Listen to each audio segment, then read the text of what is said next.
Hello and welcome to this edition of Y-PAC CityCast, the first of 2015. I'm Randy Beeler. Progress has certainly been made on several of the concepts identified in the Downtown Yakima Master Plan that was adopted by the Yakima City Council in 2013. The city has created new downtown events like the Downtown Summer Nights, Lunchtime Live, and Vive la Musica concert series. Planning is also well underway on a downtown Central Plaza.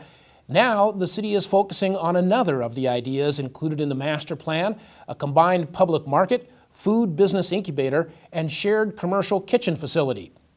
A survey on the city website will be open until February 6th and is designed to gather input about whether local consumers would support such a facility.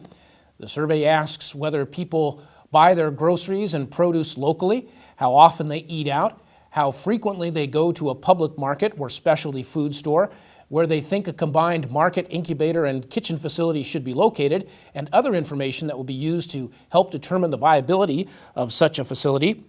The survey is available in both English and Spanish on the city's website at yakimawa.gov/services/economic-development/. Again, the survey will be open until February 6th. Results of the survey, along with those from surveys of potential local market vendors and users of an incubator and shared commercial kitchen that were completed last summer, will be shared with the community during a public meeting that will be held in the next few months. The goal established by the City of Yakima to increase the number of passengers flying in and out of the Yakima Airport in 2014 has been met and exceeded. The goal for the so-called load factor was 75%. The total load factor for the last year came in at 76%. The load factor is a measure of the percentage of seats that are filled on flights to and from the Yakima Airport. The 76% load factor for 2014 means that 3,000 more passengers used the Yakima Airport last year than did the year before. In the spring of last year, the city launched a marketing campaign called Fly YKM to try and encourage more people to use the airport. The city has received almost $300,000 in federal funds to expand the campaign this year. The parent company of Horizon Airlines, Alaska Airlines, told city representatives that if a 75% load factor could be achieved in 2014, it might consider adding another flight between Yakima and Seattle to the 3 daily flights it now makes. One of the 4 former Tiger oil sites purchased by the City of Yakima last year is moving closer to being cleaned up, and Yakima has been given a coveted designation designed to help ongoing downtown revitalization efforts. With those stories, here's CityCast's Ken Crockett. Thank you, Randy. The long wait is nearly over for cleanup work to begin at the former Tiger oil site at 24th Avenue and West Nob Hill Boulevard.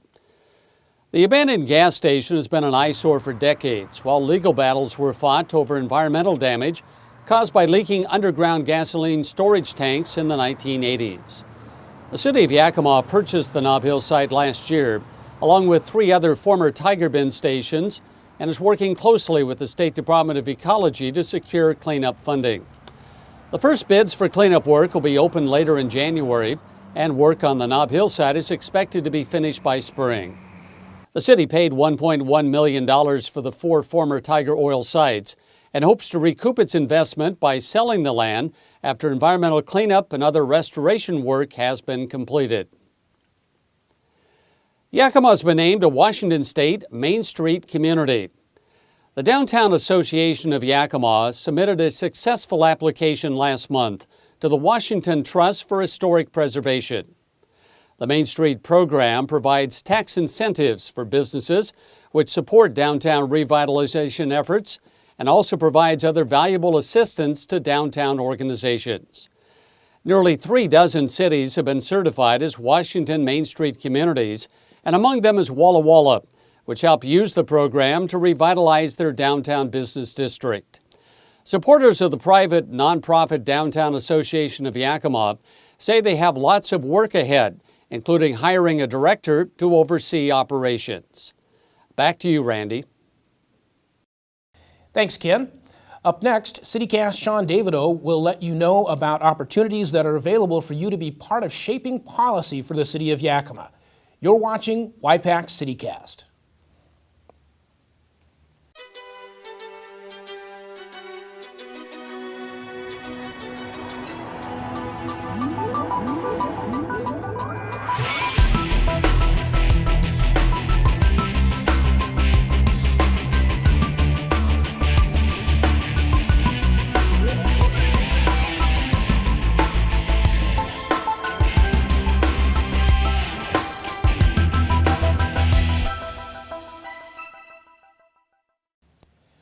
Multiple citizen boards, commissions, and committees are utilized to help the City of Yakima provide programs and services as efficiently and effectively as possible. To let you know how you can get involved by serving your community, here's CityCast Sean Davidow. Thanks, Randy. I'm here at Yakima City Hall, where many of the City of Yakima boards and commissions meet on a regular basis. And right now there are several openings on City of Yakima boards and commissions that help shape our community. For those who are serious about getting involved and contributing to Yakima and learning more about how local government works, volunteering to serve on a board or commission is an excellent way to do that. Now, each board and commission has different responsibilities and looks at different aspects and areas of our community. Most of these volunteer positions are appointed by the Yakima City Council and help provide input and give recommendations to the council on many important city issues. Currently, there is one opening on the City of Yakima Planning Commission and one opening on the Community Review Board. The Parks and Recreation Commission has 2 open positions and 1 open youth position, and the Southeast Community Center Advisory Committee also has 2 open positions. Now, you can find the application form and a list of all the boards and commissions, as well as a brief description of what the responsibilities and criteria are for each one on the City of Yakima website at yakimawa.gov/council/boards-commissions/. Now, printed applications can be filled out and mailed or hand-delivered to the Yakima City Clerk's office at 129 North 2nd Street, Yakima, Washington 98901. You can also fill out the electronic version and email it to the Yakima City Clerk, Sonia Claire T, at sonia.clairet@yakimawa.gov. If you would like more information on these openings or any information on any City of Yakima boards and commissions, contact the City Clerk's office by email or call 575-6037. Now, volunteering for public service is a great way to give back to your community and have a voice in what the future of Yakima might look like. So if you or someone you might know might be interested in applying, please do. And Randy, back to you in the studio. Thank you, Sean. Finally, Martin Luther King Jr. Day is just around the corner, and multiple events in Yakima will be held to celebrate the iconic civil rights leader, including the annual MLK Jr. Day March. The march will begin at noon on Monday, January 19th at the intersection of MLK Jr. Boulevard and 5th Avenue.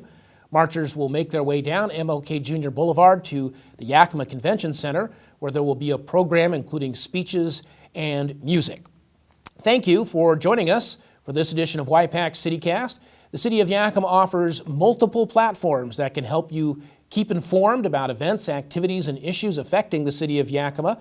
Find out more about what's going on with the City of Yakima by visiting the city's website at yakimawa.gov.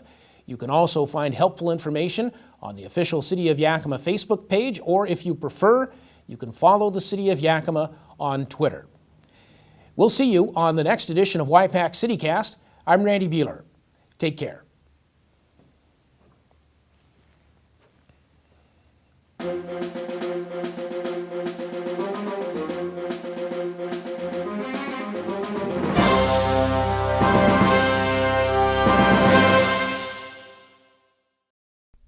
For more information on Y-PAC CityCast, call 575-6092.